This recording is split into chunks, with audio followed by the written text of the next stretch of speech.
The next speaker is not a new face to the exposure stage. Please welcome back Aviv Cohen, CMO of Pentera, to share the results from a recent pen testing survey. Penetration testing is an important step in recognizing and mitigating the risk of your organization's assets.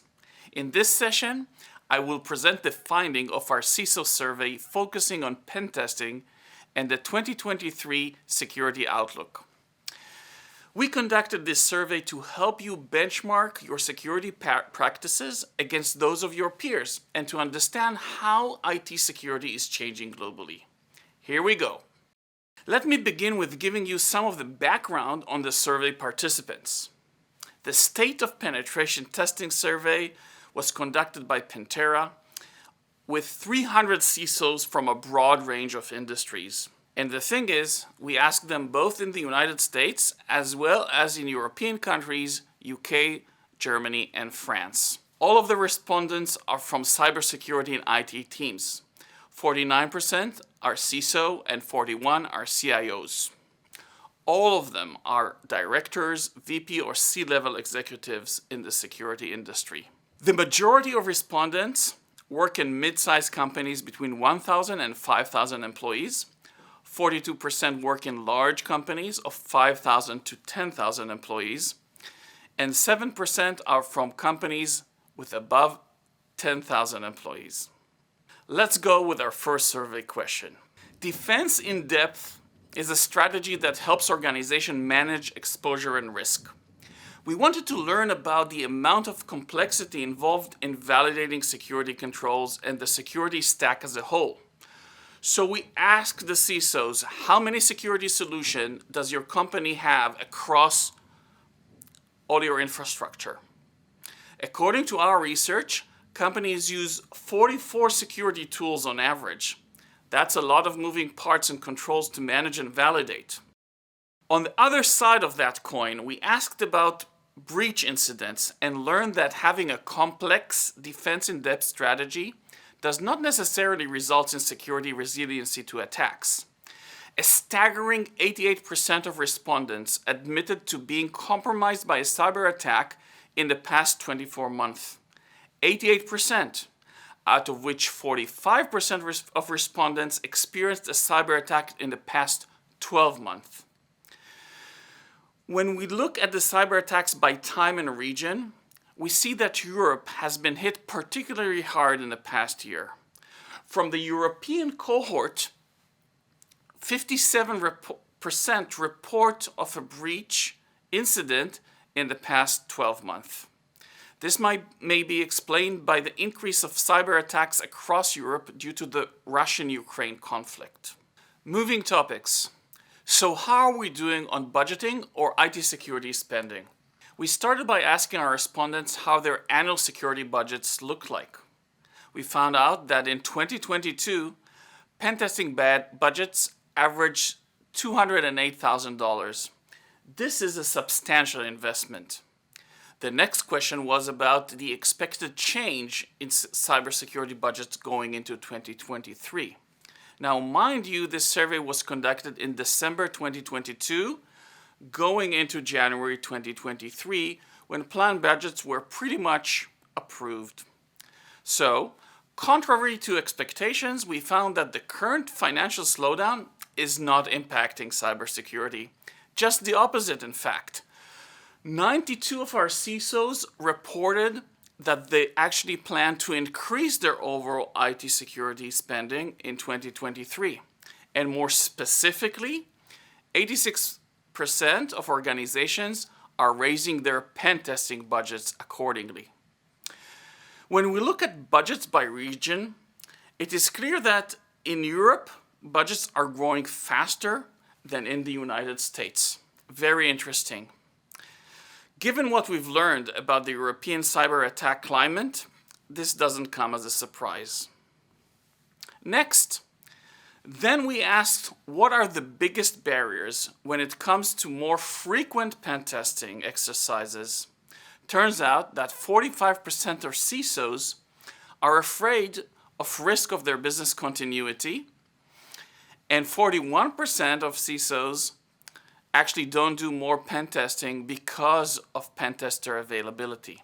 Budgets come only as the third reason of not doing more pen testing exercises. That's very interesting. When we drill down and look at the budget limitations as a barrier for more frequent pen testing exercise, we observe that it is more of an issue of the US-based companies than European ones. Next, we ask about what is driving pen testing. Seems that compliance and regulation is no longer the main driver of pen testing as we were used to think a while back. Nowadays, CISOs have different motivation for pen testing exercises, namely security validation, impact assessment, cyber insurance, and other reasons way above compliance and regulation. We can also observe in the next question of visibility to the pen testing results. 49% immediately send the report to the IT security teams. That is expected. But that report gets much more visibility. 43% send it to their board, 38% to fellow executives, and the report is also being shared with customers and regulators. This is a growing trend. Moving on to the attack surface. We all know the attack surface is growing, but we wanted to know if penetration testing is keeping up. So we asked what is actually being tested. It seems penetration testing is still a partial or sampling exercise, testing only specific aspects of the network. According to this survey, CISOs report that cloud infrastructure and services are the top tested aspects during pen testing assessment at 44%, followed by external facing assets testing, core networks, and applications. The respondent test part of the attack surface, but are far from testing all of it at 100%. After answering the question of the scope, we wanted to gauge the frequency of pen testing. We asked, how often do you test? We also asked, how often does the network change in comparison? As our survey shows, changes in networks are much more frequent on average than the validation of these changes. This creates a problematic change rate versus validation rate frequency gap. This leaves IT infrastructure unvalidated for long periods of time. So what's on the horizon for penetration testing and security validation? When asked about being content with the current state, 62% of CISOs indicated there's definitely room for improvement when it comes to pen testing efficiency. And then, when asked about bringing the capabilities of red teaming and security validation in-house, 96% of CISOs expect to have some in-house red teaming or pen testing capabilities by the end of 2023. The rise of in-house red teamers is a clear indication of how important it is for companies to have their own internal pen testing and security validation capabilities. The trend of building security validation in-house and using security validation technology in-house is a journey. We wanted to benchmark where are the respondents along that journey. The good news is that 82% of companies perform pen testing, out of which 39% have capabilities in-house for independence, efficient, and greater validation frequency.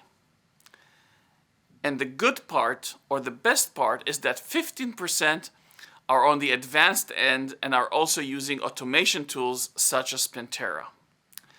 While pen testing has been a process with little innovation in the past decades, it seems that in 2023, it is going through a major change and becoming a priority. In summary, Pentera's State of Pen Testing survey of 300 CISOs and CIOs revealed 3 trends to take away for 2023. The survey revealed that CISOs are looking at ways to increase their security testing coverage and frequency. Second, the results show that penetration testing and security budgets are on the rise. The third point is that security leaders are looking at ways to increase automation and bring in-house pen testing and red teaming capability. So, the future of pen testing is right. Its role in our security practices is clear and is being solidified every day. There is no doubt that security validation and exposure management are crucial in the face of the growing cybercrime landscape. Now, it's time for you to face the challenges of 2023. With the results of this survey in hand, I wish you all a cyber-safe year. Thank you.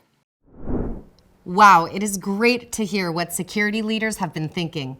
Thank you, Aviv, for adding some context to the survey results.